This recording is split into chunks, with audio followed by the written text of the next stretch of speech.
Hi, this is Onyx, Full Throttle Onyx. Today I'm going to be talking about queer BDSM and art, really before the 21st century. So kind of like the Greek times, Victorian times, early avant-garde movements in the early 1900s, like Tom of Finland, Robert Mapplethorpe, a little bit into performance art at the end of the 20th century. So I would like to mention that you can get my raw, uncut, unfiltered sex stories from my Patreon if you're interested. Also, I have a lot of other features, like you can vote on upcoming content. You can get a bi-monthly Q&A live with me, have direct one-on-ones, so lots of stuff. But anyway, into the main content. So the stuff queer BDSM and art has been going on since antiquity. It was a little bit different back in the day than it is now, but it seems like there was a lot of it in kind of Greek and Roman times, but it wasn't like BDSM in the sense that we think of it now. It was, there were some kind of BDSM themes of like in paintings that we see now of domination, submission, bondage. And there were some, especially in Greek art, there were some homoerotic themes, and some of them had a little bit of like power stuff going on, but it wasn't like what we would think of like as a dungeon with harnesses and floggers. It was not quite to that extent. So the first time that we started seeing a little bit more of this after like ancient cultures really was the Victorian era. And I know that we always think that the Victorians are so repressed, and they were, compared to us, very repressed, but like some more of this stuff was starting to come out, and it was, again, like maybe some queer overtones, not fully queer, but there were some writers kind of starting to explore these more taboo topics.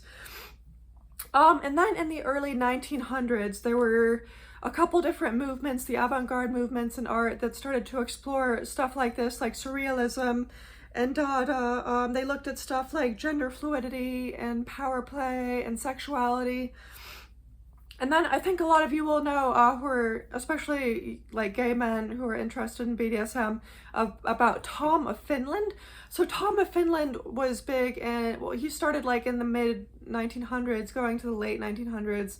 I mean, or the end, like the 1950s to like the 1990s or whatever, doing BDSM art, but like hyper masculine, like bikers, soldiers, leather daddies, and kind of fetishized the uniform. He made the uniform a fetish, which has continued ever since, which is obviously now a huge thing. But yeah, he really put that whole aesthetic out there. And then later, I think like in the 70s, 80s, maybe 90s, I can't remember if he died of AIDS or not, honestly, he might have. But there was Robert Mapplethorpe, who took all this gay BDSM, and he apparently he was like very like ruthless and career driven and like super ruthless and ambitious. But I saw the movie about him, it was really good. But he took BDSM to the mainstream. He took it into mainstream art through his photography. And then at the end of the 20th century, we see a little bit of like performance art, people like Ron Athay and Catherine Opie kind of doing kind of like edgy performance art stuff, like writing like pervert, printing like pervert on her head, and just doing a bunch of weird ass random shit. But I think it was all good for the movement. It was all good for the cause. Okay. Well, that's the main segment today. And again, if you're interested in getting not this story, but more like my personal stories, you can get the raw, uncut version, much more explicit, much more overtly sexual, by subscribing to my Patreon.